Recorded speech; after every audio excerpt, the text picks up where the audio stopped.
My stepmother stood in the Fulton County courtroom, adjusting a sapphire bracelet bought with my father's money. She no longer knows what day it is, Your Honor, she testified, her voice trembling perfectly. The gallery watched, expecting a fragile woman to finally break. They had no idea I was just sitting there in absolute silence, counting down the 11 days left until her secret corporate buyout, waiting for her to finish committing federal perjury under oath. My name is Sabrina Bridger. I am 34 years old, and right now, I am sitting in the heavy oak chair of the probate court of Fulton County in Atlanta, Georgia, listening to the woman who married my father.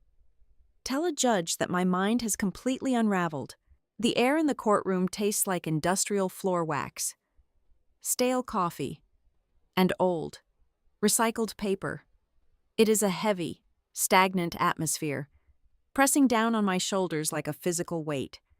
I keep my eyes fixed straight ahead. I do not blink. I do not shift my weight.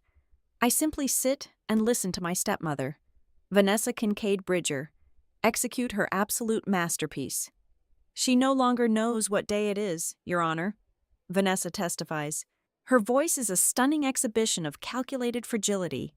It breaks at the exact right syllable, carrying just enough volume to echo off the dark wood-paneled walls, and just enough tremor to project the unbearable agony of a devoted mother figure forced into an impossible corner. She wanders the property at all hours, Vanessa continues, dabbing the corner of her eye with a pristine white tissue. She is entirely disconnected from reality. She forgets to eat. She forgets to sleep. I have tried. God knows I've tried to help her. But she is simply no longer sane enough to manage her assets or even care for her own basic daily needs. Vanessa looks the perfect part of a tragic, reluctant savior.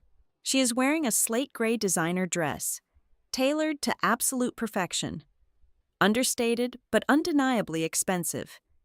It is a garment carefully chosen to project quiet, respectable dignity in the face of a devastating family tragedy.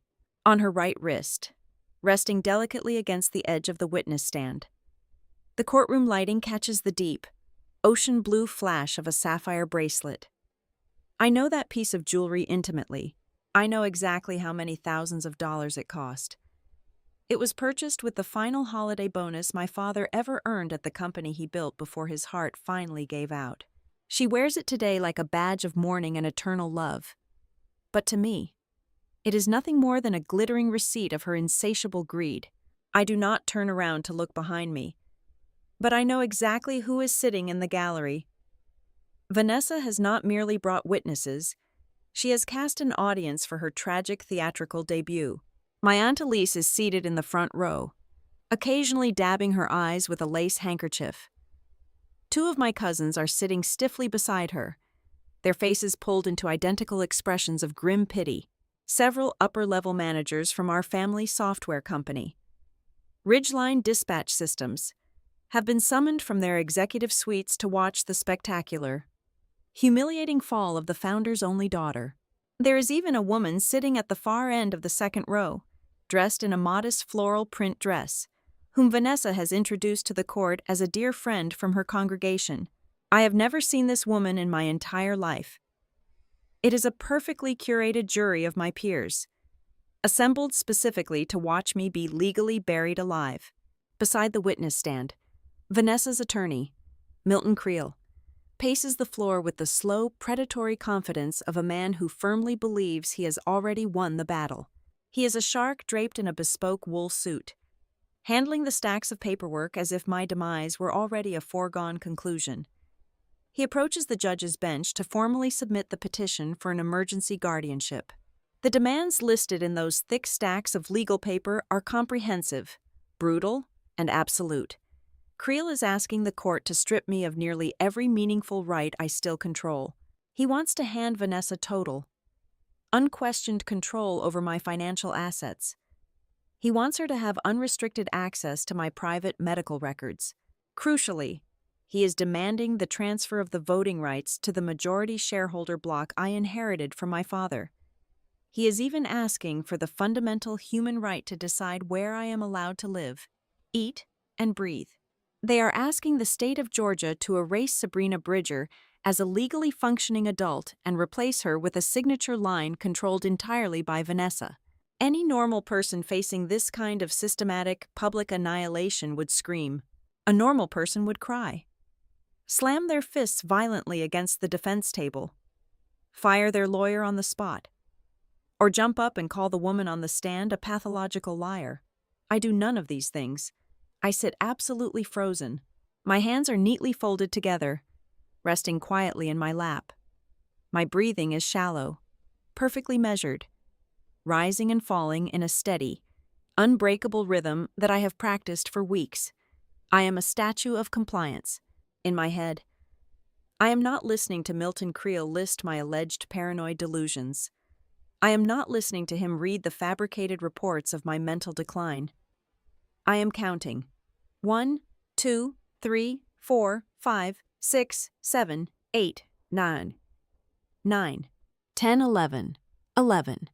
That is the exact number of days remaining until a closed-door executive board meeting that Vanessa and her corporate accomplices believe I know absolutely nothing about. 11 days until a secret proxy vote is scheduled to forcefully sell Ridgeline dispatch systems to a massive private equity firm, liquidating my father's entire life's work for a fraction of its true market value. They desperately need me declared legally incompetent today, so Vanessa can seize my voting shares and rubber stamp the corporate slaughter next week without a single dissenting voice. They look at me and think I am sitting here in a catatonic state of depressive shock. They think the dead silence radiating from my chair is the hollow emptiness of a broken, fragmented mind. They do not realize it is the cold, calculated silence of a hunter watching a steel trap snap shut. High above us all, Judge Abram Vale lets out a long, heavy sigh. He is a man who has presided over decades of bitter family disputes. A man thoroughly accustomed to shouting matches, weeping heirs, and ugly, chaotic courtroom brawls. My utter lack of resistance seems to unsettle him far more than the horrific accusations being hurled in my direction by the opposition. He adjusts his heavy black robes, leans forward over his massive polished oak desk, and looks down at me over the thick rims of his gold wire reading glasses. "Ms. Bridger," Judge Vale says, his deep, authoritative voice cutting sharply through the manufactured tension in the room. "Your stepmother has just testified under penalty of perjury that you are suffering from severe, debilitating cognitive decline. Her counsel has filed a petition that would effectively strip you of your autonomy. And yet, you have not objected once. You have not spoken a single word in your own defense since you sat down in my courtroom. I must ask you, directly, why are you not fighting this?" The entire courtroom stops breathing. The heavy silence is deafening. Aunt Elise pauses mid-sniffle, her handkerchief frozen in the air. Milton Creel halts his arrogant pacing, turning to sneer at me. Vanessa freezes on the wooden witness stand, the damp tissue hovering mere inches from her perfectly powdered cheek. Everyone is holding their breath, waiting for the crazy woman to finally snap, to spout incoherent nonsense, or to burst into hysterical, uncontrollable tears. I slowly, deliberately unfold my hands. I lift my chin, squaring my shoulders, and meet the judge's piercing gaze with eyes as cold and clear as winter ice. "Because, Your Honor," I say, my voice steady, smooth, and entirely devoid of any emotional waver. I wanted to be absolutely certain my stepmother had finished saying everything she wanted to say under oath. The words drop into the absolute center of the courtroom like a lead weight shattering a glass table. To the gallery sitting behind me, the statement probably sounds like the tragic, paranoid resignation of a woman who has completely given up her grip on reality. Aunt Elise lets out a soft, pitying sob. Milton Creel smirks confidently, turning his back to me and looking down at his files, arrogant in his belief that the final nail has just been hammered into my coffin. But up on the elevated witness stand, the perfect illusion cracks, just for a terrifying microsecond.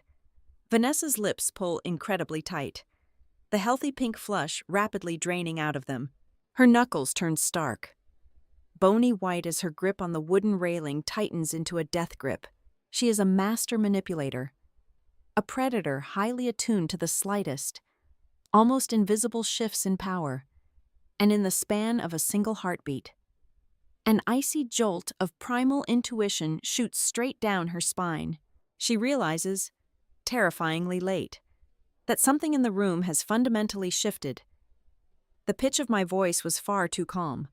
The geometry of my posture was far too deliberate. There was no fear in my eyes, only calculation. The people in the gallery pity me. The judge is trying his best to understand me. The highly paid lawyer thinks he has already beaten me. But as the heavy, suffocating silence stretches out, filling every dark corner of the wood-paneled room, a singular, terrifying question begins to take root in the shadows. If Sabrina Bridger is not actually losing her mind, if she is completely lucid and terrifyingly aware of what is happening around her, why in the name of God did she let her enemies get this close? My father, Owen Bridger, was not a flashy man. He did not build a social media empire or a consumer tech brand that teenagers talked about. He built Ridgeline Dispatch Systems, a mid-sized, heavily specialized logistics software firm. It was the kind of company that operated entirely in the background of the American economy, optimizing freight routes for long-haul trucking fleets. It was intensely boring to outsiders, and it printed an obscene, relentless amount of money. I was his only child. My biological mother, a quiet woman who loved gardening more than she loved the tech industry, died of aggressive pancreatic cancer during my junior year of high school. Her decline was brutal and fast, leaving my father a hollowed-out shell of a man who suddenly had to navigate massive corporate growth while drowning in bottomless grief. Enter Vanessa. She appeared less than 1 year after the funeral. She was an executive consultant hired to help Ridgeline streamline its human resources department. But her real expertise was identifying exactly what a broken, wealthy man needed to survive his own life. Vanessa was charming, deeply intelligent, and possessed an uncanny ability to anticipate my father's needs before he even articulated them. She did not replace my mother. She played an entirely different game. She became his anchor, his confidant, and the person who made sure he ate lunch, took his blood pressure medication, and actually slept at night. They married during my sophomore year of college. I stood at the altar in a pale blue dress, watching my father smile genuinely for the first time in years. I wanted to be happy for him. I really did. But even then, I could feel the invisible threads being pulled. Over the next decade, Vanessa executed a masterpiece of soft control. It happened so gradually that my father never even noticed the velvet cage being built around him. First, she took over his personal calendar, claiming she just wanted to ensure he was not overworking himself. Then, she slowly filtered out his old golf buddies and college friends, replacing them with couples she deemed more suitable or advantageous. By the time my father developed chronic heart complications, Vanessa was acting as his absolute gatekeeper. If a vice president at Ridgeline needed to speak with the founder, they had to go through Vanessa. If I wanted to have dinner with my own father, I had to coordinate with Vanessa's carefully curated schedule. She controlled his diet, his doctors, his phone calls, and his emails. To the outside world, to the country club set, and the Atlanta business elite. She was the ultimate devoted wife, sacrificing her own prime years to care for an ailing visionary. Inside the sprawling stone mansion in Buckhead, however, she had established a totalitarian regime disguised as aggressive nurturing. When his heart finally gave out completely, the business world and our extended family held their collective breath. The assumption was universal. Everyone, including Vanessa, expected her to inherit absolute control. She had been the voice of Owen Bridger for the last 5 years. It only made sense that she would inherit the crown, the voting block, and the keys to the kingdom. Then came the reading of the will. We sat in the sterile, glass-walled conference room of my father's estate attorneys just 4 days after we put him in the ground. Vanessa wore a tasteful black, tailored suit, her posture rigid with anticipated triumph. But my father, despite his failing body and his apparent dependence on his wife, possessed a mind that remained terrifyingly sharp until the very end. The document had been quietly updated exactly 15 months prior to his death. Vanessa's immaculate composure cracked, just a fraction of an inch, as the lawyer read the new terms. She was granted lifetime residency rights in the Buckhead mansion and a generous, but strictly capped, annual allowance from a secondary trust. That was it, the core of the empire. Every single voting share of Ridgeline dispatch systems, the exclusive copyrights to the proprietary routing algorithms, and the total supervisory control over the family's primary investment fund was left unconditionally to me. He did not leave me a tear-stained, emotional letter about how much he loved me. My father was a man of code and contracts, not poetry. Instead, the lawyer handed me a sealed, heavy cream envelope. Inside was a single sheet of watermarked paper with one typed sentence, signed at the bottom in his sharp, jagged handwriting. If anyone tries to tell you the story of my life, do not listen. Look at the paperwork. I folded the paper and slipped it into my purse, feeling the intense, burning heat of Vanessa's gaze drilling into the side of my head. She was silent during the car ride home, a terrifying, vibrating silence that spoke volumes. I later discovered that Vanessa's shock in that conference room was only partially genuine. She had not known the final terms, but she had accidentally stumbled across a draft of the new asset structure several months before his heart failed. A careless paralegal had emailed a summary to my father's private tablet, a device Vanessa routinely monitored under the guise of managing his schedule. From that exact moment, she understood that her vision of an unchecked, luxurious future, ruling over Ridgeline as the tragic but powerful widow, had been completely dismantled. She knew she was going to be sidelined, and Vanessa Kincaid Bridger was not a woman who accepted being put on the sidelines. The real terror began quietly, in the suffocating days immediately following the funeral, while the rest of the family thought I was hiding in my apartment, paralyzed by grief. I was actually sitting on the floor of my living room, surrounded by printed bank statements and corporate filings. My father's cryptic final instruction echoed in my head, driving me to pull the threads he had left behind. I logged into the secondary accounts, the ones Vanessa thought I did not know existed. I started mapping the flow of capital from the weeks leading up to his death. The numbers were entirely wrong. It was not just money bleeding out of the accounts in calculated, seemingly innocuous streams. That would have been too simple, too easy to catch. No. What I found was far more insidious. I found authorized changes to the vendor payment hierarchies. I found executive emergency powers being silently activated. I found the architecture of the board of directors being subtly reshuffled, all bearing digital signatures that supposedly belonged to a man who was fighting for his life in an intensive care unit. Vanessa was not just stealing cash. She was systematically rewriting the power structure of a multi-million-dollar corporation right behind my back, laying the groundwork for a hostile takeover. And she was doing it all while ordering floral arrangements for my father's grave. Vanessa had braced herself for a war.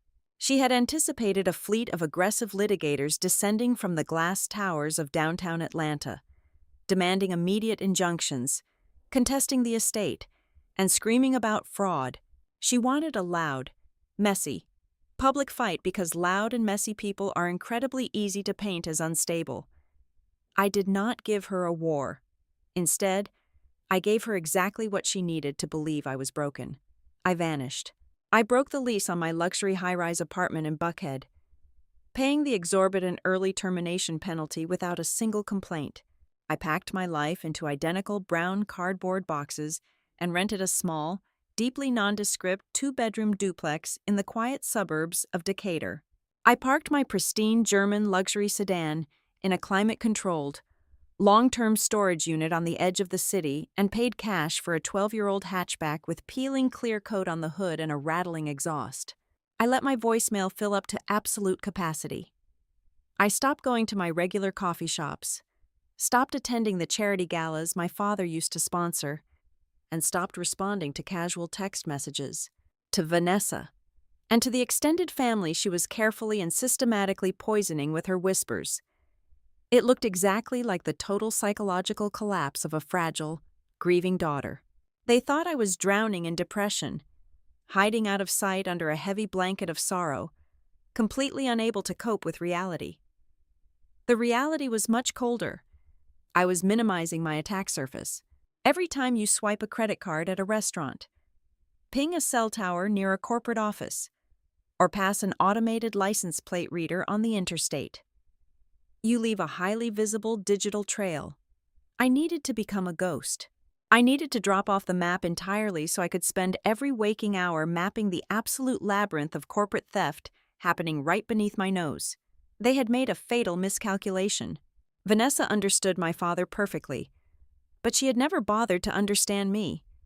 She thought I was just a wealthy heiress with a generic business degree who coasted on her family name. She did not know what I actually did for 45 hours a week at Ashcroft Ledger and Risk. We were a boutique forensic accounting firm. We did not do standard corporate tax returns. We hunted corporate parasites. My daily bread and butter consisted of unraveling highly sophisticated embezzlement rings, analyzing the hidden metadata of forged electronic signatures, and tracing the exact convoluted sequence of internal approval systems to find out exactly which trusted executive was robbing their own shareholders blind. I did not just look at spreadsheets. I looked at the dark spaces between the numbers. I spent my days dissecting digital lies for a living. Applying those specific skills to the internal network of Ridgeline dispatch systems was like opening a bank vault with the master combination. I still possessed the legacy administrative credentials my father had insisted I keep. A quiet fail-safe he had hard-coded into the network architecture years ago. Late at night, sitting at a cheap plastic folding table in my empty Decatur duplex, bathed in the harsh, sterile blue light of dual monitors, I quietly slipped into the company's backend. I did not trigger any security alerts. I moved through the server logs like a whisper. I systematically downloaded the raw authentication data, the newly generated vendor invoice packets, the sprawling internal email chains detailing expedited payment approvals, and the complete, unedited history of two-factor authentication resets. I was looking for the bleed, and it did not take long to find it. Corporate thieves rarely steal in massive, cartoonish lumps of cash. That is amateur behavior. It triggers automated banking alerts and federal reporting thresholds. Instead, professionals bleed a company out through 1,000 tiny, administrative cuts. When I cross-referenced the outbound wire transfers from the 4 weeks immediately following the funeral, I found the arteries they had slashed. The money was being aggressively siphoned out under the most brilliant, unassailable corporate disguises. There was a wire for $72,000 labeled as a post-crisis image strategy retainer. There was another for $68,000 designated for an executive mental care retreat. The largest hit was a recurring weekly invoice for $85,000, vaguely categorized as corporate culture and transition consulting. 3 separate corporate entities were receiving these massive funds. I ran their tax identification numbers and pulled their corporate registration filings from the state database. All 3 were established less than 14 days after my father took his final breath. Their registered addresses were nothing more than virtual office mailboxes located in empty strip malls. Their founding documents were signed by generic, third-party registered agents designed to obscure true ownership. But digital ink always leaves a shadow. I traced the domain registration for the supposed culture consulting firm, following a complex breadcrumb trail of secondary email addresses, recovery phone numbers, and overlapping login logs until I hit a brick wall of absolute familiarity. The trail ended at a residential broadband router located in a very specific, highly secured gated neighborhood in Alpharetta. It was the exact home address of Dean Hollis. Dean was the chief operating officer of Ridgeline. He was the man who had stood beside me at my father's graveside, placed a heavy, steady hand on my shoulder, and told me he would always look out for our family. He played the fiercely loyal, grief-stricken subordinate to absolute perfection. Behind the scenes, he was the primary architect of the financial drain. acting as the inside man to help Vanessa siphon off the liquid capital while keeping the rest of the board of directors completely blind to the bleeding balance sheets. But the stolen cash was just the appetizer. The main course was buried deep in a heavily restricted executive calendar on the server. I found the meeting invite hidden behind 3 layers of administrative encryption. It was scheduled for a Tuesday, precisely 13 days from the moment I decrypted the file. The attendee list was restricted to the board of directors and an external mergers and acquisitions legal team I had never seen before. The agenda had only one action item. It read, "Review of strategic restructuring options and transfer of core intellectual property." I sat back in my cheap folding chair, the mechanical hum of my laptop suddenly sounding deafening in the dead quiet of the apartment. My coffee had gone completely cold hours ago. The entire picture finally snapped into razor-sharp focus. I saw the true, terrifying shape of the monster they had built. The money they were stealing right now through the fake vendors was just petty cash to fund their legal operations. The real prize was Ridgeline's proprietary routing algorithm, the software engine that made the company worth hundreds of millions of dollars on the open market. They were going to sell the core intellectual property to a private equity firm and gut the company from the inside out. But there was a massive legal barrier standing directly in their way. Me. As the majority shareholder, my vote was legally required to authorize any sale of the core assets. They could not bypass me. They could not outvote me. So, they had to legally erase me. That was the true, chilling purpose of the whispers. That was the reason behind the rumors of my mental collapse. The fake concern Vanessa was spreading like a highly contagious virus among our relatives. Discrediting my sanity was only the first phase of the operation. Phase 2 was the emergency guardianship. If Vanessa convinced a judge that I was completely unhinged and incapable of making rational decisions, she would be granted total control of my estate, which explicitly included my voting rights. She would walk into that secret board meeting in less than 2 weeks, cast my own majority vote against me to sell my father's legacy, and split the massive, multi-million-dollar payout with Dean Hollis and whoever else they had brought into the fold. They thought they were dealing with a grieving, fragile girl who would easily crumble under the weight of a coordinated psychological assault. They thought I would surrender my mind and my money without throwing a single punch. They did not realize they had just invited a forensic auditor to their own crime scene, and I was going to burn their entire world to the ground. Gaslighting is not a sudden, violent explosion. It is a highly deliberate, systematic starvation of oxygen. It does not leave physical bruises that you can photograph and show to a jury. It leaves a meticulous, beautifully constructed paper trail of your own supposed insanity. Vanessa did not launch her campaign against me by standing in the middle of a room and screaming that I was crazy. She was far too intelligent, far too elegant for such an amateur tactic. Her assassination of my character began as a slow, agonizing drip of weaponized concern. She would sit in the sunroom of the Buckhead mansion, sipping expensive herbal tea, and methodically dial my family members one by one. To my Aunt Elise. The narrative was subtle. Vanessa would let her voice tremble just enough to convey deep exhaustion. She would tell Elise that I was forgetting to eat for 2 days straight, that she found me staring completely blankly at the kitchen wall for hours, unresponsive to my own name. To my cousins, she escalated the narrative just slightly, tailoring the horror to their specific sensibilities. She told them I was wandering the massive, dark estate at midnight, crying out for relatives who had been dead for over a decade. She described severe panic attacks where I could no longer separate reality from a waking nightmare. The absolute brilliance of her strategy was her tone.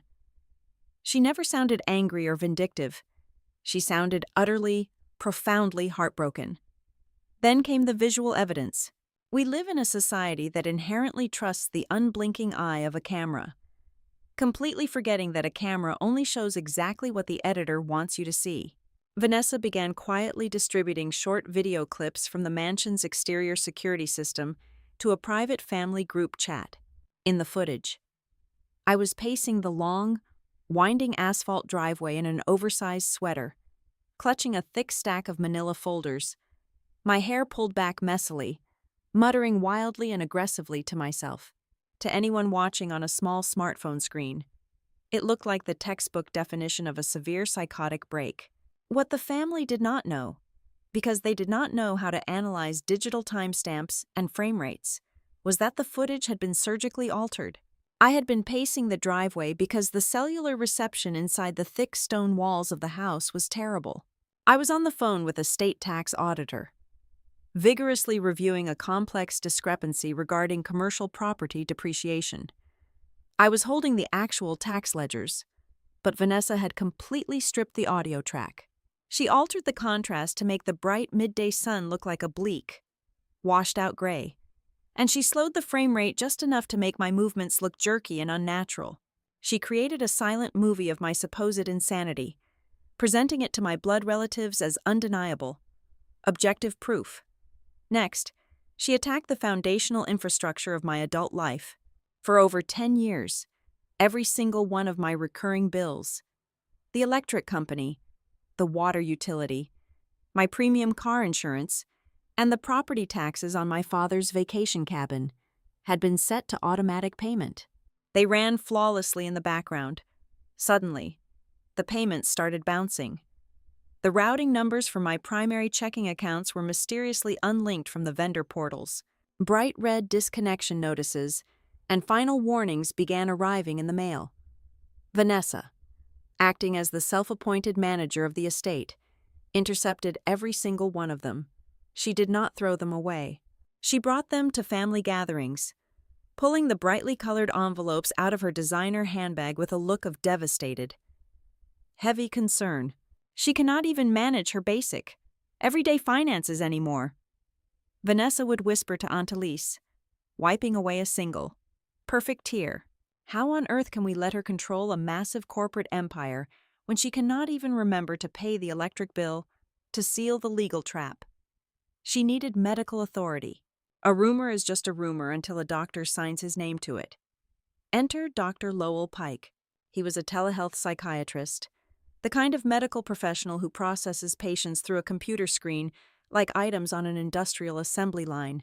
He submitted a formal, legally binding evaluation to the court stating that I exhibited severe signs of paranoid ideation, obsessive delusions, and a catastrophic decline in executive function. It was a beautifully written, devastating piece of medical literature that would convince any judge in the state to strip me of my rights. There was only one massive, glaring problem. I had never spoken a single word to Dr. Lowell Pike. I had never sat in a room with him. He operated a highly lucrative, entirely virtual practice catering to wealthy families who needed rapid, legally actionable documentation without the messy inconvenience of actual psychiatric treatment. He based his entire 6-page diagnostic report on Vanessa's detailed, tearful, and entirely fabricated proxy descriptions of my daily routine. The poison could not just stay confined to the family tree, it had to infect the corporate structure of Ridgeline dispatch systems.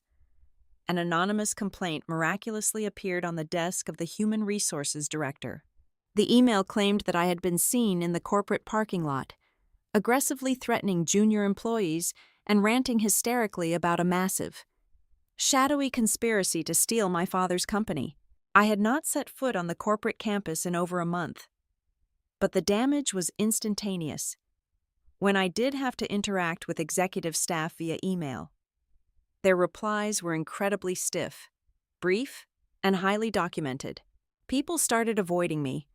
They looked at me as if I were a live grenade waiting to detonate in the middle of the office. The absolute cruelest part of the entire ordeal was watching my own family turn against me, not out of malice or greed, but out of manipulated love. My Aunt Elise and my 2 cousins did not hate me. They genuinely adored me, and that made them the perfect, unwitting weapons in Vanessa's arsenal. She injected them with a highly toxic version of compassion.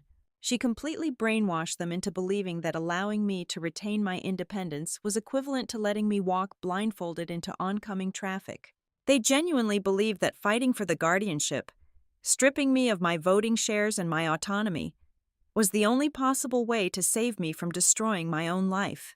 If you truly love Sabrina, Vanessa told them. You have to stop her from hurting herself. I knew exactly what she wanted me to do. She wanted me to isolate myself completely so she could point to my absence as proof of my severe, crippling depression. Or conversely, she wanted me to show up and scream, to accuse her of lying, to throw a glass against the wall in a fit of righteous, uncontrollable rage. I gave her neither. I continued to attend the mandatory Sunday family dinners at the mansion. I arrived exactly on time. I dressed neatly in simple, dark colors.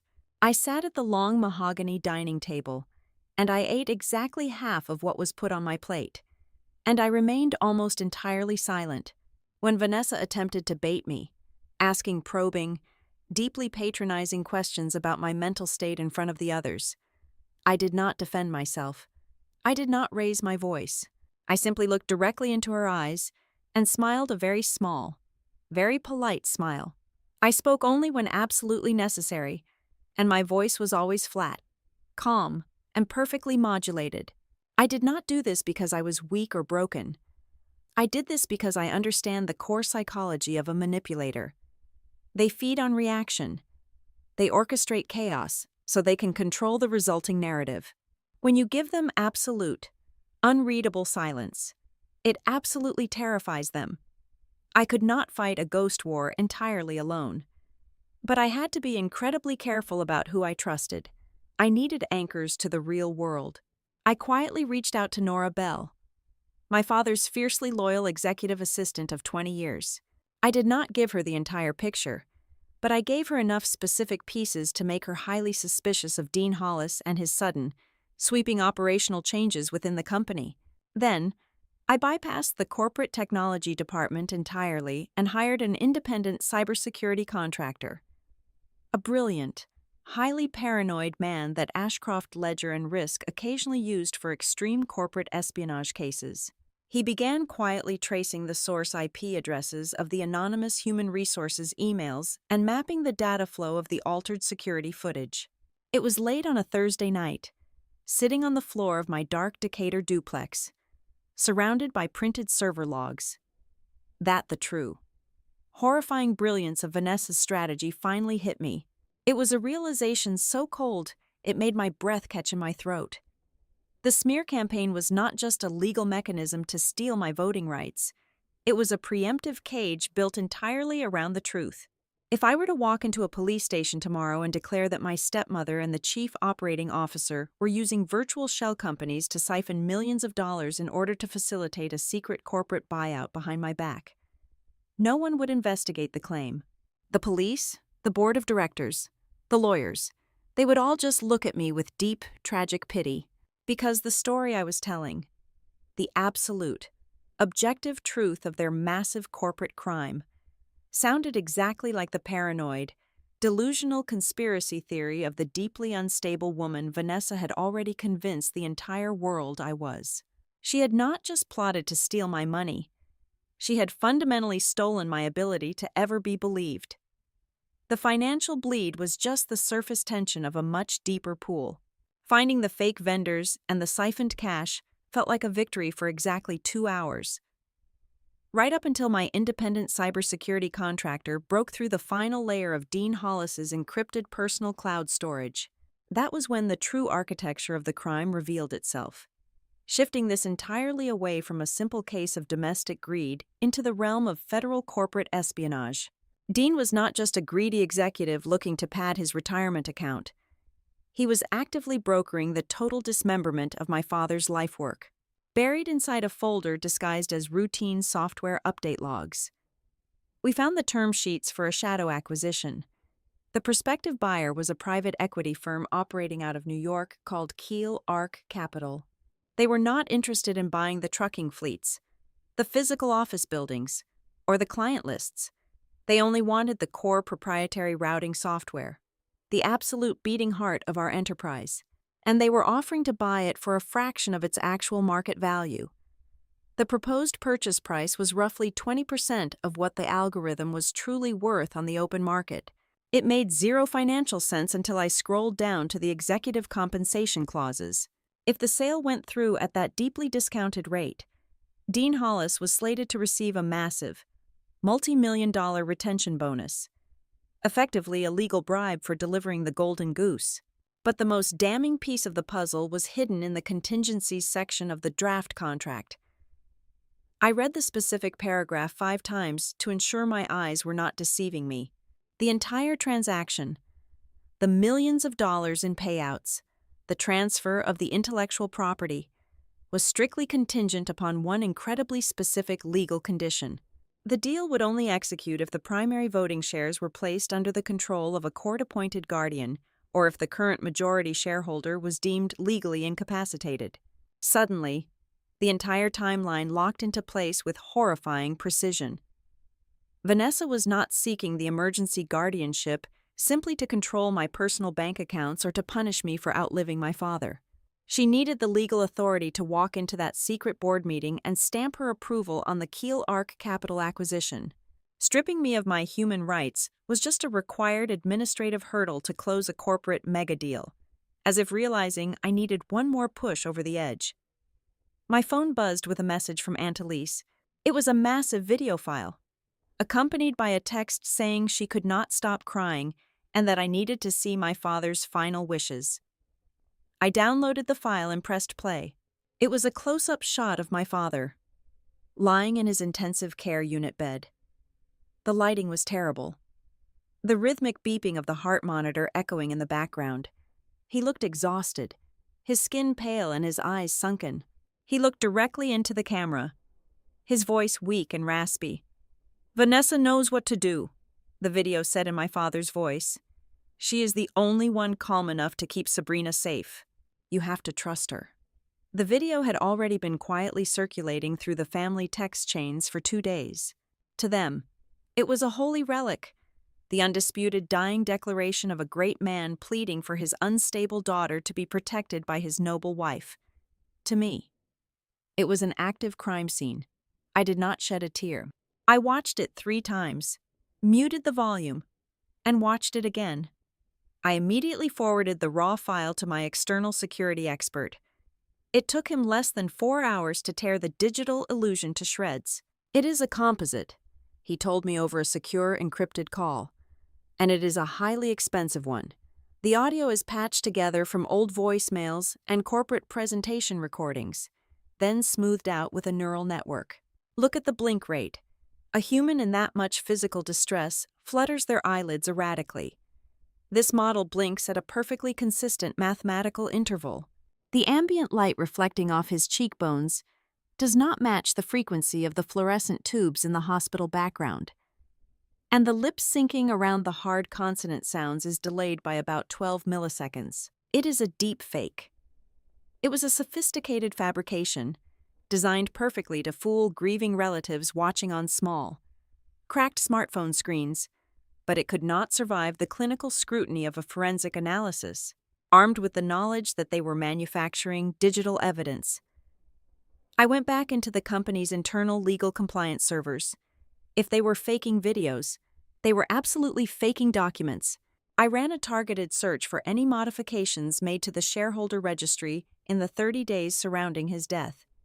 I found it buried in a subfolder normally reserved for archived tax forms. It was a standard voting proxy authorization, effectively transferring his executive voting power to Vanessa. At the bottom of the page rested his verified electronic signature. It looked perfectly legal, completely airtight, until I checked the server's back-end upload metadata. The document had not been signed while he was alive. The electronic signature had been applied, and the file uploaded to the secure server exactly 36 hours after his official time of death. They had literally used a dead man's digital fingerprint to rewrite the corporate hierarchy. The sheer scale of their operation was breathtaking, but they made one incredibly sloppy mistake in their physical casting. During one of Vanessa's carefully staged Sunday dinners, she had brought along the mousy, quiet woman she introduced to everyone as her dear friend from her church congregation. The woman had sat in the corner, nodding sympathetically at all of Vanessa's tragic stories about my supposed mental decline. Something about the woman's posture, the way she carefully observed the room without actually engaging in conversation, had bothered me. I had asked Nora Bell to quietly run the license plate of the woman's modest sedan when she parked in the driveway. I took the registration name and ran it through standard social media background checks. She was not a member of Vanessa's church. She did not even live in the same county. Her name was Brenda, and she was the biological sister of the senior records coordinator employed at the law offices of Milton Creel. Vanessa had literally planted a spy from her own legal defense team inside my family's dining room.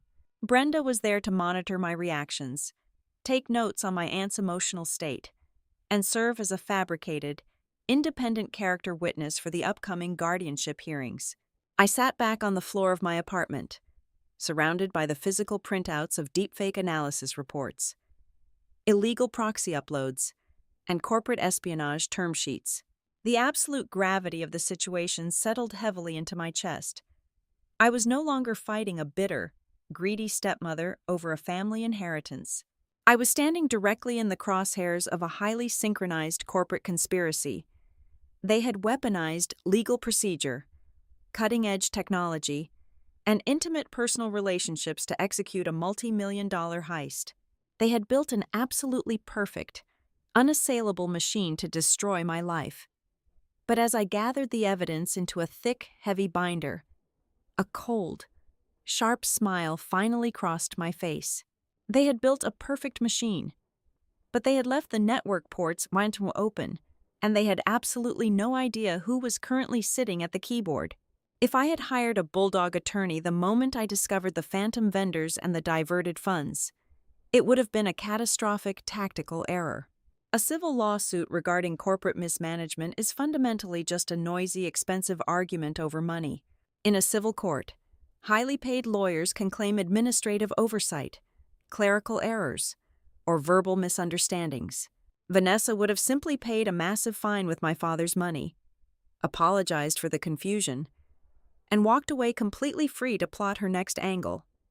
I did not want an apology, and I certainly did not want a settlement. I wanted her in a federal penitentiary. To achieve that, I could not stop her from filing the emergency guardianship petition. I had to let her march right into the courthouse. I had to let her stand before a sitting judge and submit her fabricated reality into the official public record.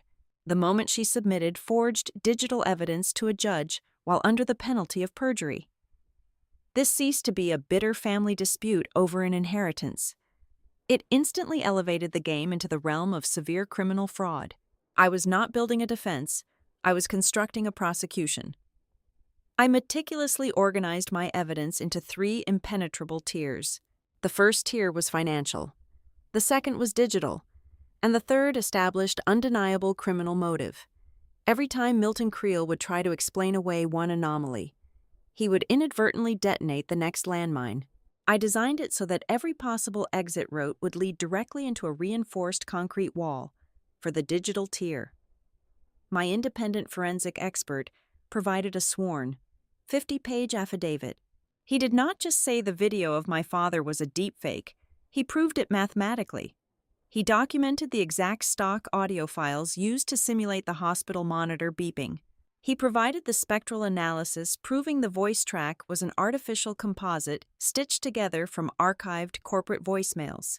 Most importantly, I paired his affidavit with the raw network traffic logs I had pulled from the Ridgeline servers. The logs proved beyond a shadow of a doubt that the forged voting proxy and the manipulated video file were not uploaded from my father's home network. They were uploaded from a device connected to the corporate guest wireless network at the Ridgeline headquarters on a Sunday afternoon. I cross-referenced that specific digital timestamp with the physical security badge swipes at the building's front entrance.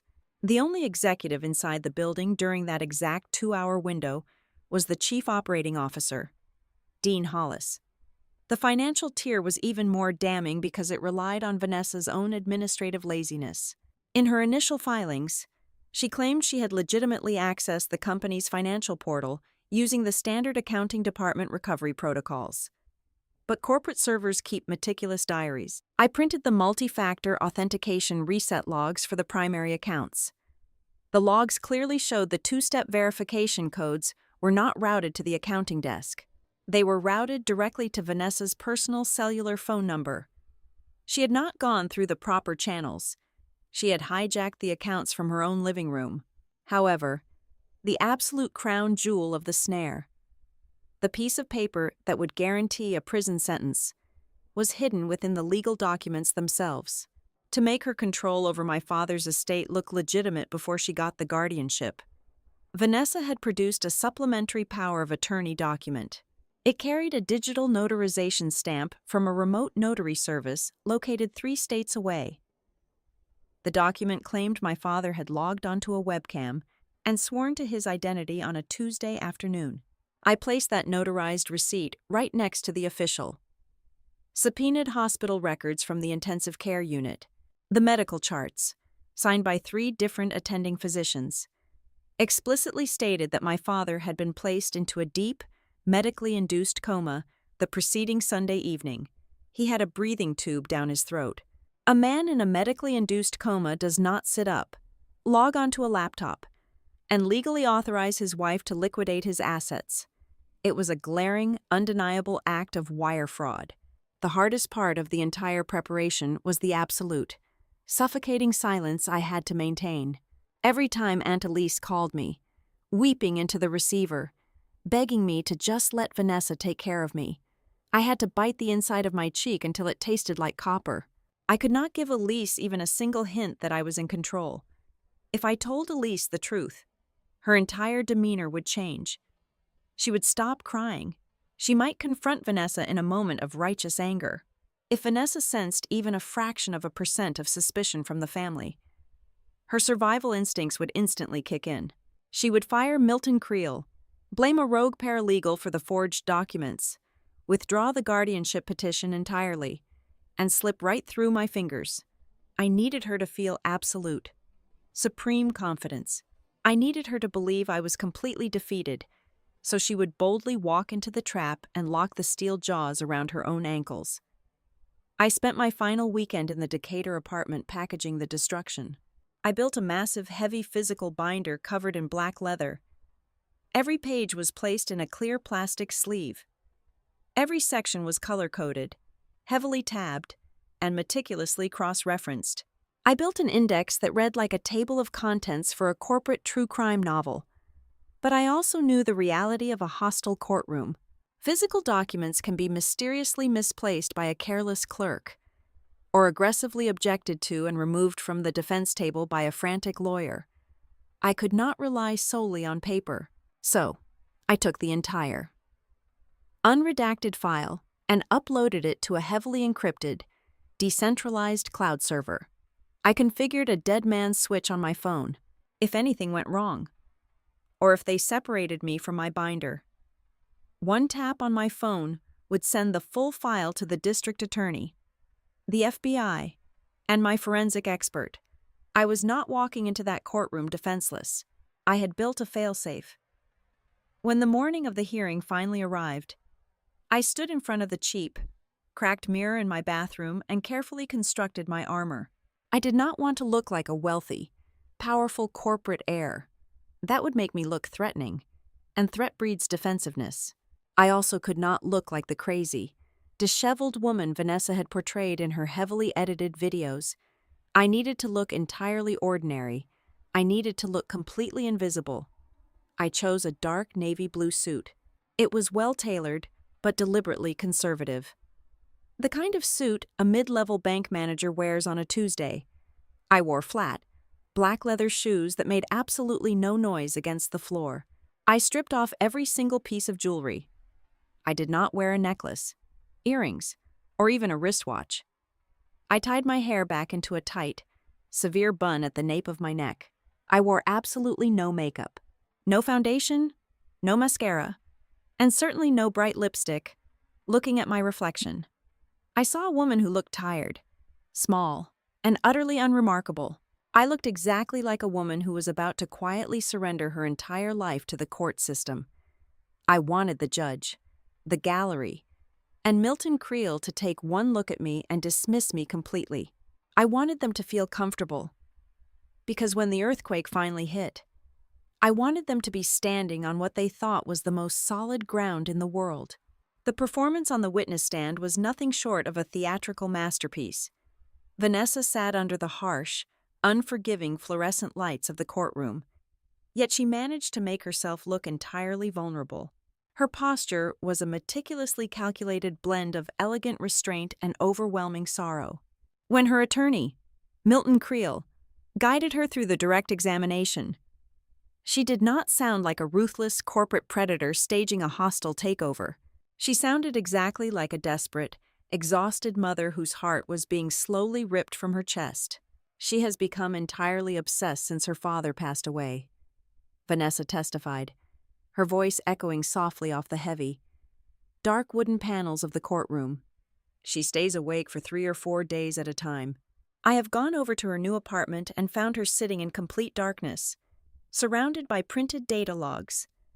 She tells me she is looking for the signs. She truly believes the numbers are talking to her, warning her that everyone in her life, her own family, the people who love her most, are conspiring against her. Vanessa paused, looking down at her perfectly manicured hands, letting the suffocating silence hang in the air just long enough for the gallery to absorb the sheer tragedy of her words.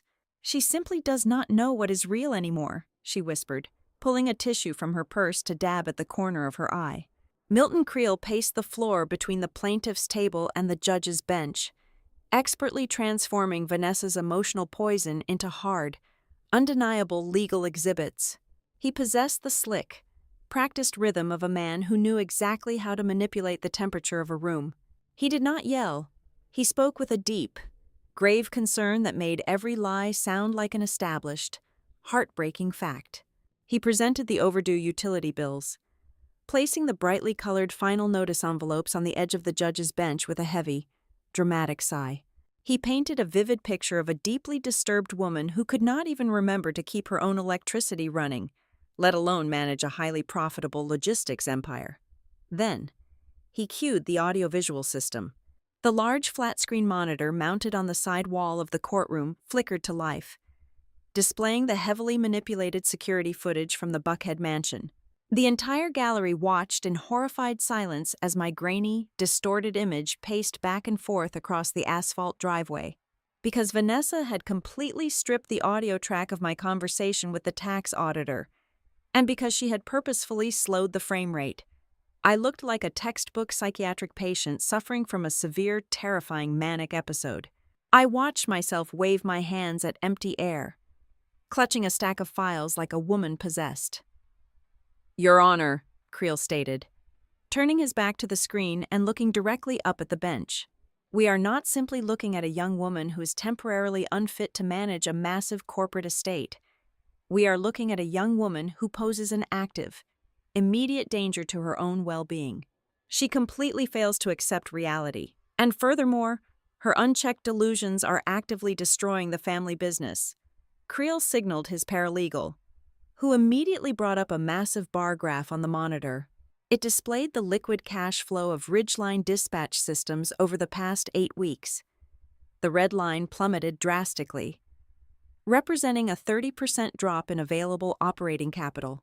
Since Owen Bridger's passing, the company has suffered a catastrophic loss of funds under her supposed leadership, Creel argued boldly. It was a breathtaking display of sheer audacity.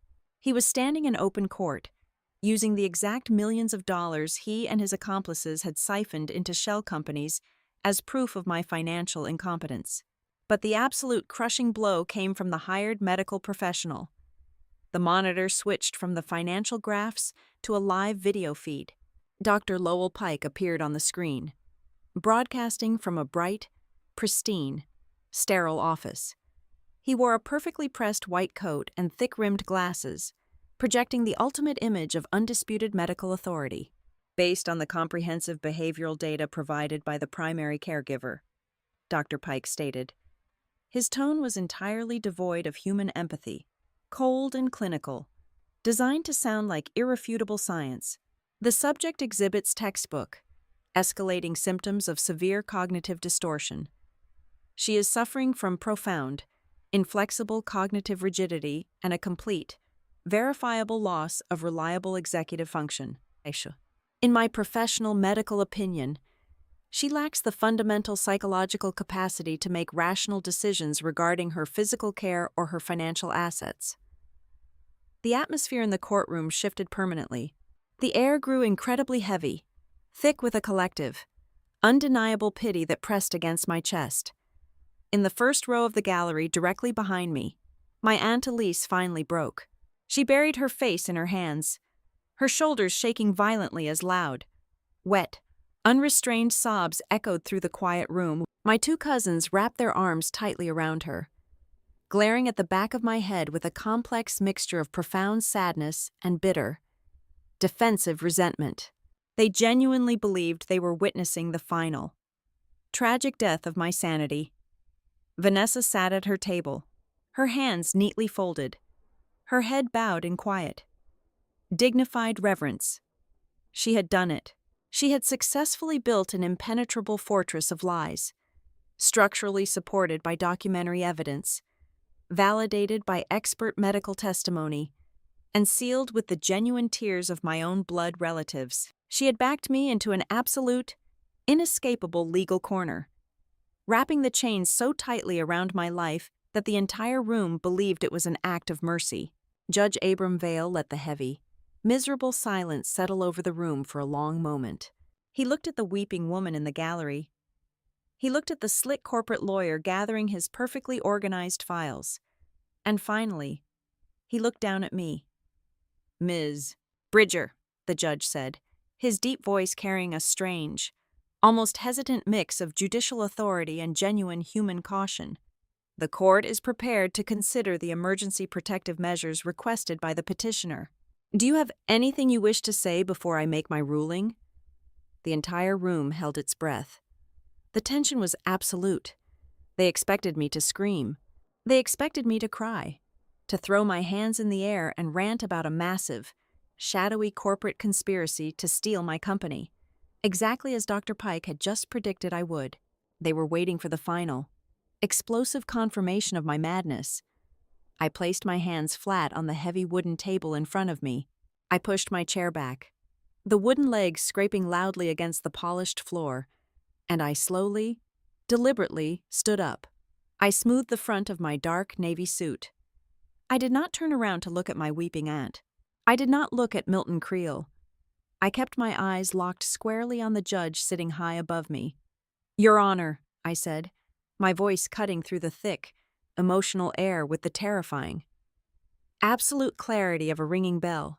"Has my stepmother finished presenting everything she wishes to say while under oath?" The reaction to that single sentence was instantaneous, subtle, and incredibly revealing. Milton Creel froze mid-step, his confident, arrogant swagger abruptly vanishing, his brow furrowed in deep, sudden discomfort as he tried to process the total lack of panic in my tone. On the other side of the room, Vanessa's head snapped up. She blinked rapidly, her perfectly controlled breathing suddenly faltering.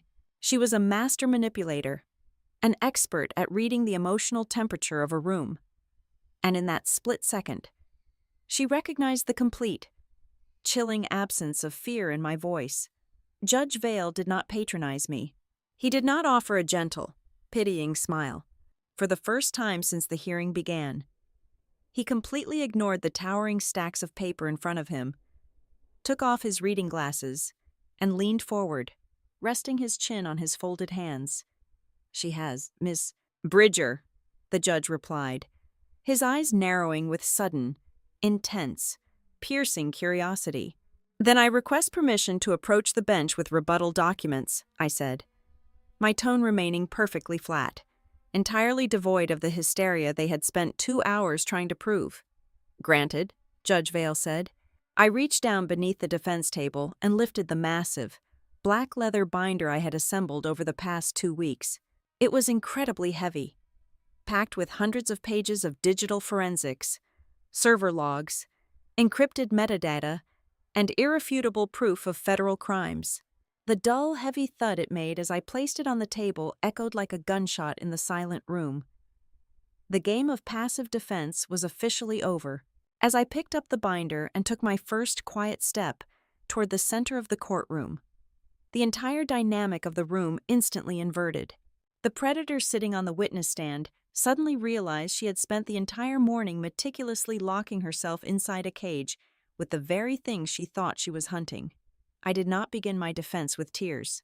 I did not begin with a desperate plea for my freedom, nor did I offer a long emotional story about how much my father loved me. Emotional appeals are exactly what they expected from a hysterical woman. Instead, I approached the podium, opened the heavy black leather binder, and began with my professional resume. "My name is Sabrina Bridger," I stated, my voice projecting clearly across the silent courtroom. "For the past 7 years, I have been employed as a senior investigator at Ashcroft Ledger and Risk. My daily professional responsibilities include the forensic analysis of corporate fraud, the verification of digital signatures, and the interstate tracing of concealed financial assets. I do not speak to the numbers, as my stepmother has so creatively claimed. I simply audit them." I withdrew 3 identical copies of a bound document from my main file. I handed one directly to the court bailiff to pass up to Judge Vale, and I slid another firmly across the table toward a suddenly rigid Milton Creel. "If you will please turn to tab 1, Your Honor," I instructed, adopting the exact same clinical, detached tone I used when presenting evidence to a federal grand jury.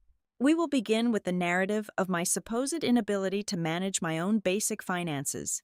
Mr. Creel presented 3 late utility bills as proof of my mental decline. However, if you look at the server logs provided by the utility companies on page 4, you will see that my automatic payment schedules did not simply fail. They were manually deactivated." Judge Vale adjusted his glasses, scanning the highlighted lines of code. "The deactivations occurred at 2 a.m. on a Tuesday," I continued smoothly.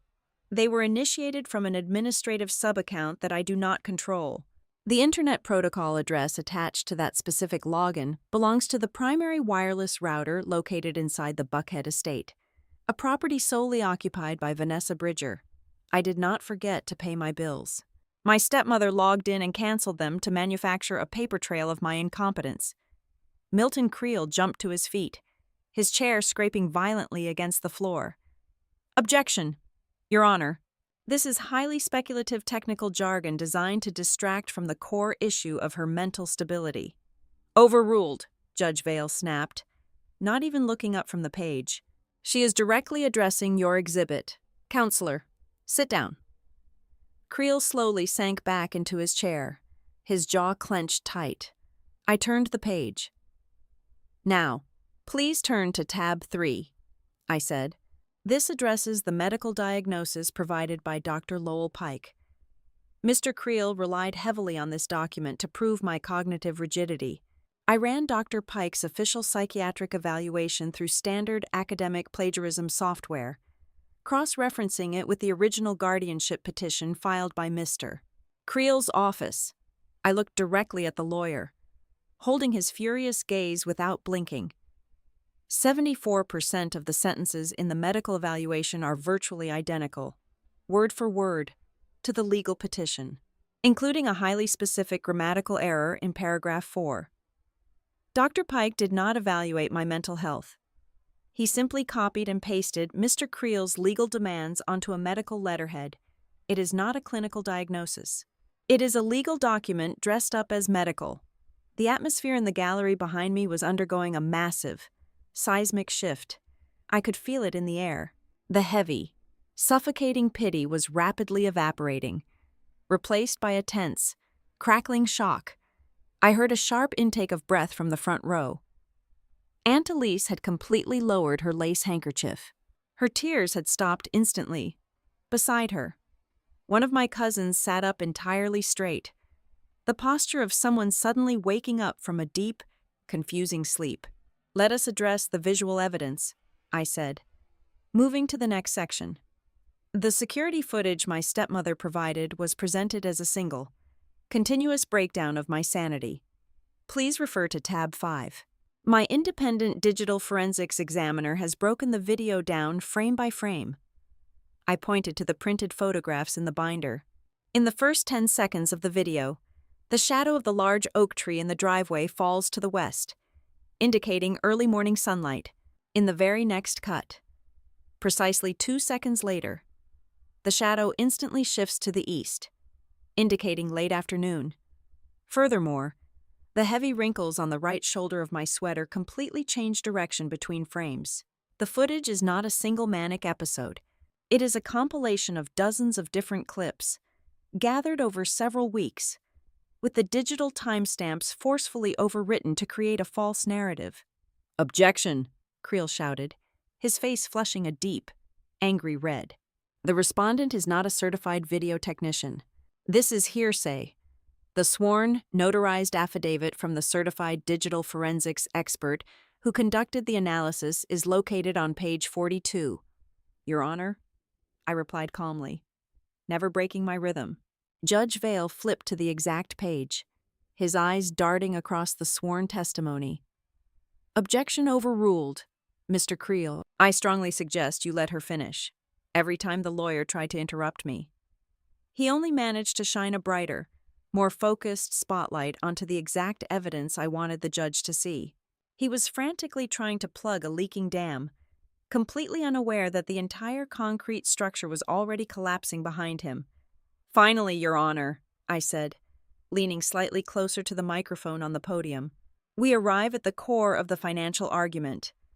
Mr. Creel showed you a graph depicting a massive drain on the operating capital of Ridgeline Dispatch Systems. He blamed this on my negligence. Please turn to tab 8. I waited for the rustle of paper to stop before delivering the killing blow. The funds did not evaporate due to poor leadership. They were actively wired out of the primary corporate accounts. The security logs prove that the mandatory 2-step verification codes required to authorize these massive transfers were not routed to the corporate accounting desk. They were routed to a mobile phone number ending in 4829. That is Vanessa Bridger's personal cellular device. Vanessa's face turned the color of wet ash. She stared at me, her eyes wide with a sudden, absolute terror.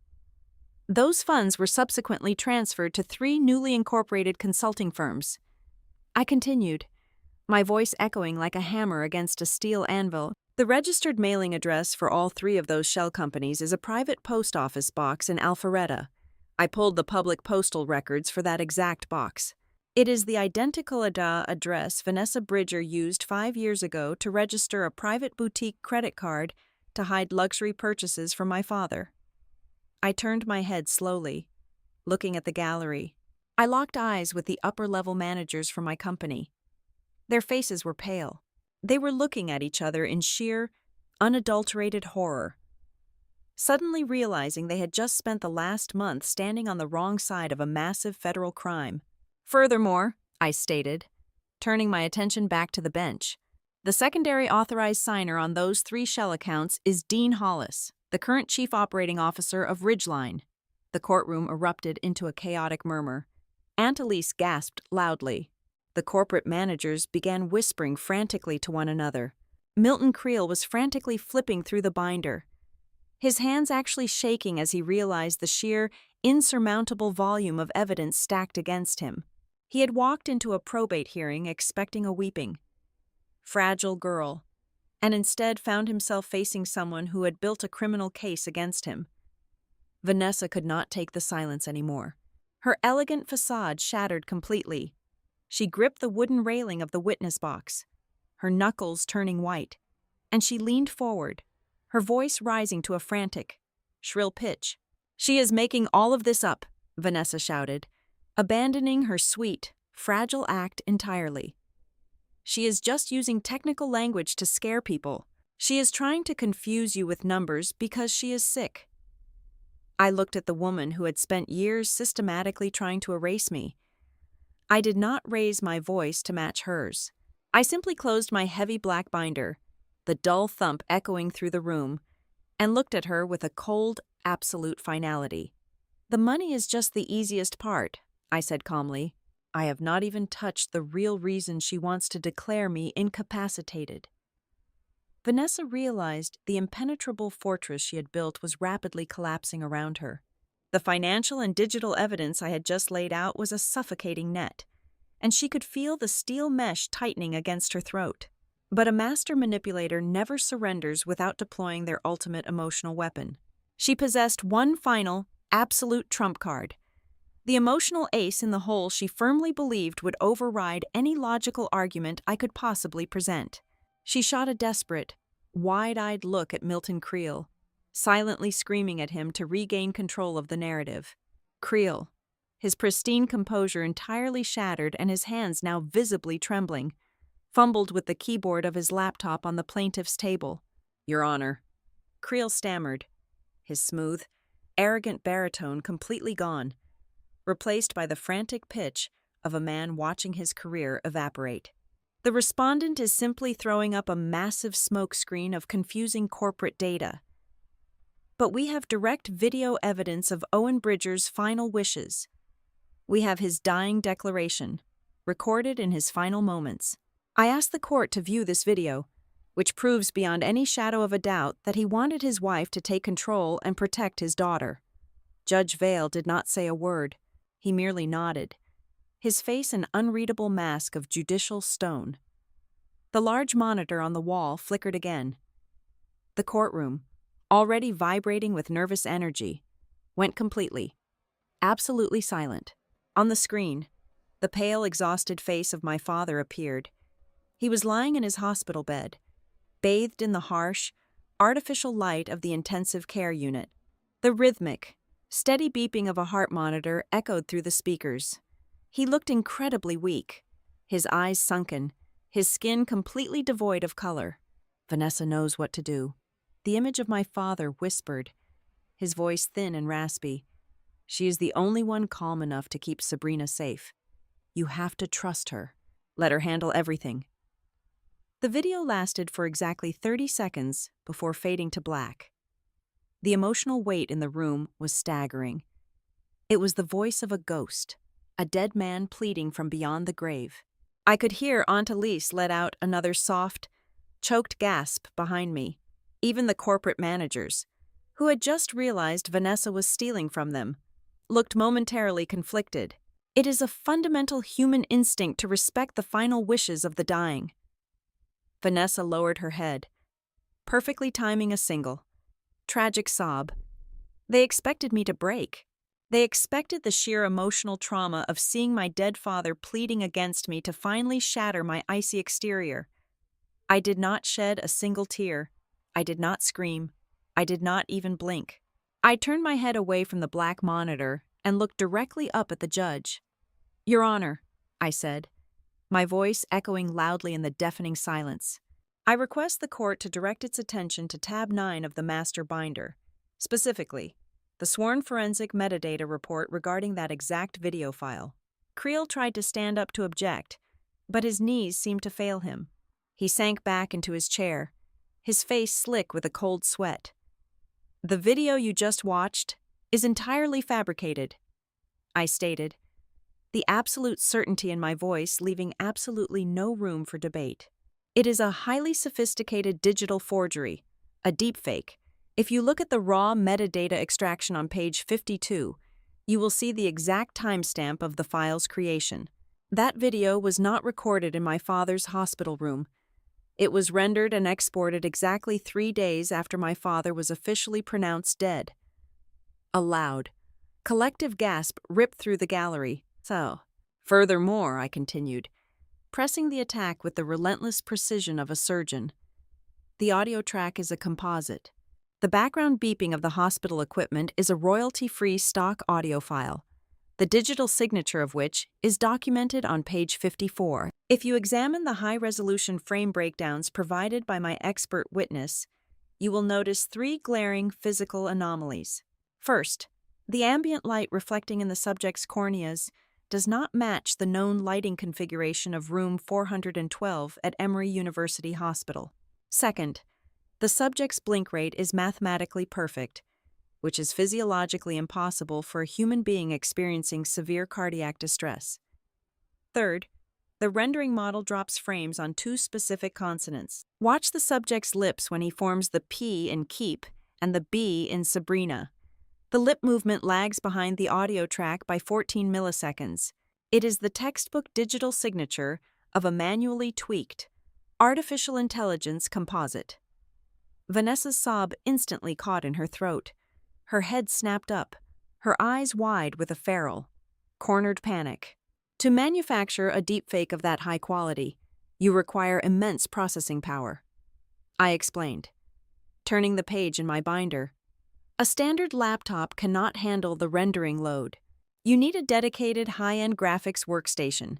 Please look at the internal hardware checkout logs on page 58. 2 days after my father's death, a massive, top-tier rendering machine was checked out from the Ridgeline Dispatch Systems Media and Marketing Department.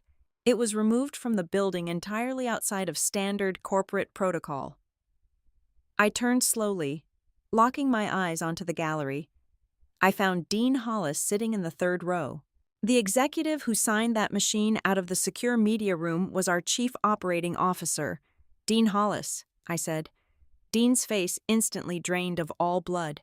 He looked exactly like a man who had just stepped off the edge of a very high cliff and was waiting for the ground to rush up and meet him. He shrank back into his seat, trying desperately to become invisible under the horrified stares of the other corporate managers sitting around him.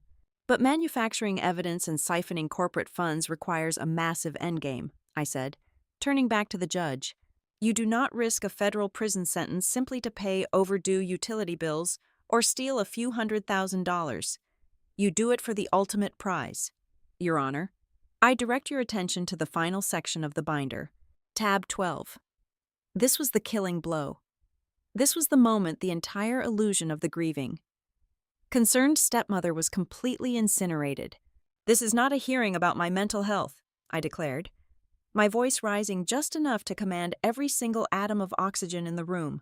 This entire petition is nothing more than a required legal mechanism to facilitate a hostile corporate takeover. On page 70, you will find a highly confidential, unexecuted term sheet between Dean Hollis, acting outside of his board authority, and a New York private equity firm named Keel Arc Capital. They are conspiring to sell the exclusive, proprietary routing algorithm of Ridgeline Dispatch Systems for 20% of its actual market value. Milton Creel dropped his pen. It hit the wooden table with a sharp clatter, rolling off the edge and bouncing onto the floor. He did not even try to pick it up. Because I hold 100% of the voting shares. They cannot execute the sale while I am in control of my estate, I explained, breaking down the massive criminal conspiracy into simple, undeniable arithmetic. They needed me legally erased, but I ask you to look incredibly closely at paragraph 4, subsection B of that draft contract. I pointed directly at Vanessa. She was practically vibrating with terror. Her hands gripping the table so hard, her nails were digging into the wood. The contract explicitly guarantees a transition protection fee, I read aloud, payable directly to the legal guardian of the majority shareholder estate upon the successful execution of the sale. The amount of that fee is exactly $1,200,000. My stepmother does not care if I eat, sleep, or wander the driveway. She orchestrated this entire campaign of psychological warfare. She forged medical documents. She manipulated my own family, and she created a fake video of her dead husband, all to secure a 7-figure payout tied to the sale. The total devastation in the courtroom was absolute. The narrative of the caring, devoted stepmother was not just dead. It had been entirely eviscerated and laid out for the entire world to see. Aunt Elise was staring at Vanessa with an expression of pure, unadulterated revulsion. The corporate executives were already pulling out their phones, frantically typing messages to their own legal counsel. At the plaintiff's table, the alliance completely fractured. Vanessa, realizing her entire life was over, turned on the only person left in her proximity. She glared at Milton Creel, her face twisted into a mask of pure, ugly malice. Her eyes silently screaming at him to fix it, to object, to do something. But Creel was completely paralyzed. He was sweating profusely, his mind rapidly calculating how many years he might face for helping submit forged documents in probate court. He refused to look at her. Up on the high bench, Judge Abram Vale let out a long, slow breath. The courtroom was dead silent, save for the frantic, shallow breathing of the woman who had just been exposed as a monster. The judge slowly reached up and took off his gold wire reading glasses. He folded the earpieces with absolute precision and placed them deliberately on top of the massive, damning file I had given him. He leaned forward, resting his forearms on the heavy oak desk. He did not look at me. He looked directly down at Vanessa Bridger, his eyes burning with a cold, terrifying judicial fury. He held her gaze for a very long, excruciating moment, letting her completely absorb the sheer magnitude of her own destruction. Then, he slowly shifted his gaze to the sweating, terrified lawyer beside her. In that single, profound moment of silence, every single person in the Fulton County probate court understood the exact same thing. The point of no return had been crossed, and the heavy steel doors of a federal prison had just slammed shut. The heavy silence stretched on for what felt like an eternity, pressing down on the courtroom like a physical weight. When Judge Abram Vale finally broke it, his voice was no longer that of a patient mediator trying to resolve a family dispute. It was hard, final, and merciless. Having reviewed the extensive, thoroughly documented evidence presented by the respondent, Judge Vale declared, his words striking the official record with absolute, crushing finality. This court finds absolutely no credible basis to conclude that Sabrina Bridger is suffering from any form of cognitive incapacity. The petition for emergency guardianship is hereby denied in its entirety. A collective exhale rippled through the gallery, but the judge raised a single hand, demanding absolute silence. He was not finished. I am going a step further, Judge Vale continued, his deep voice resonating with cold authority. Based on the exhibits submitted today, I am issuing an immediate, binding injunction. I am ordering the absolute freeze of all transfers, proxies, and exercises of voting rights related to the estate of Owen Bridger. This injunction will remain firmly in place until a comprehensive, independent investigation is concluded. He picked up a pen and began signing the orders on his desk, speaking clearly as he wrote. Let the record reflect that this court notes preliminary, highly credible evidence of multiple severe offenses. These include forgery, the submission of simulated digital evidence, wire fraud, perjury under oath, corporate records tampering, and criminal conspiracy. Because the financial transactions detailed in the respondent's binder crossed state lines, I am officially referring this entire file to the County Economic Crimes Unit, as well as the Federal Prosecutor's Office. The color completely drained from Milton Creel's face. He looked like a man who had just been diagnosed with a terminal illness. Mr. Creel, the judge said, his tone laced with absolute disdain, you are hereby ordered to immediately detach yourself from any representational role in this matter. Given your office's involvement in the potentially forged medical and legal documents, you are now considered a highly likely subject of the impending federal investigation. Furthermore, I am issuing a direct preservation order to Dean Hollis. He is prohibited from altering, deleting, or destroying any corporate or personal data. Search warrants will be issued before the end of the business day. Vanessa Bridger finally broke. The elegant, calculated facade completely shattered, leaving behind nothing but a frantic, cornered animal. She gripped the edge of the witness stand, her perfectly manicured nails scraping against the wood, and let out a loud, desperate sob. You do not understand, Vanessa cried out, tears streaming down her face, her voice high and panicked. I was just terrified. I was so afraid Sabrina could not handle the pressure of the work.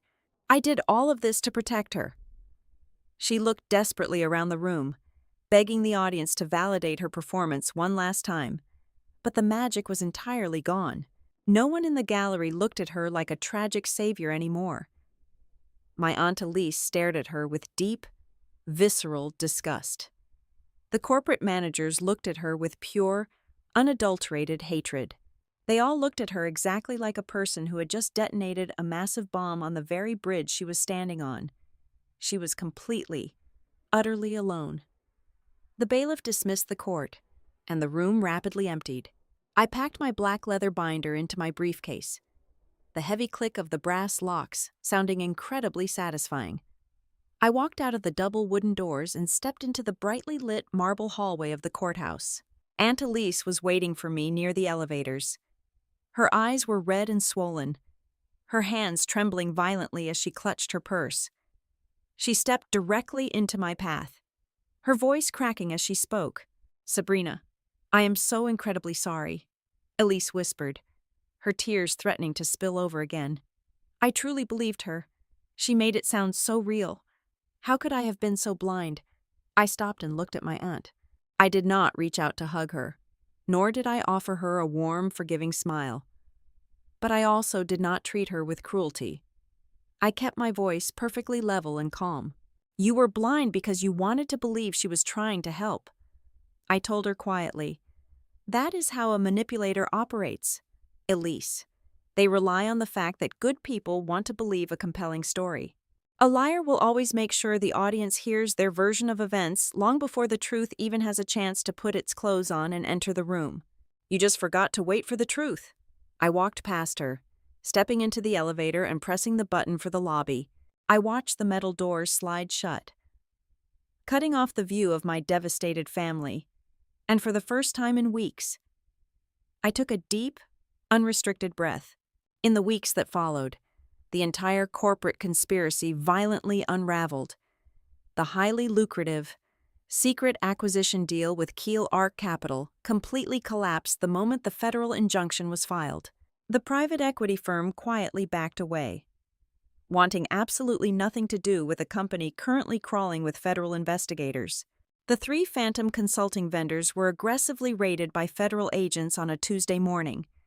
They confiscated servers, seized bank accounts, and completely dismantled the financial pipeline Vanessa had built. Dean Hollis, realizing he was facing decades in a federal penitentiary for wire fraud and corporate espionage, lasted exactly 4 days before he completely flipped. He signed a comprehensive cooperation agreement with the federal prosecutors, offering them every single encrypted email, text message, and recorded phone call he had ever shared with my stepmother in exchange for a slightly reduced prison sentence. Vanessa Kincaid Bridger, the woman who had demanded to control my entire existence, suddenly found herself the absolute center of a massive, inescapable criminal indictment. The most beautiful, poetic justice of the entire ordeal was that she had actively helped build her own prison. The very testimony she gave under oath, the lies she spun while trying to convince a judge I was insane, were now being used as the foundational bedrock for her perjury charges. With the immediate legal threats contained, I formally stepped into leadership at Ridgeline Dispatch Systems. I did not move into my father's old executive suite. I chose a smaller, quieter office down the hall. My first official act as the undisputed majority shareholder was to completely terminate the existing financial advisory board, replacing them with independent forensic auditors who reported directly and solely to me. I restructured the entire corporate hierarchy. Instead of preparing the company to be sold off in pieces to a massive investment fund, I initiated an aggressive employee stock ownership plan.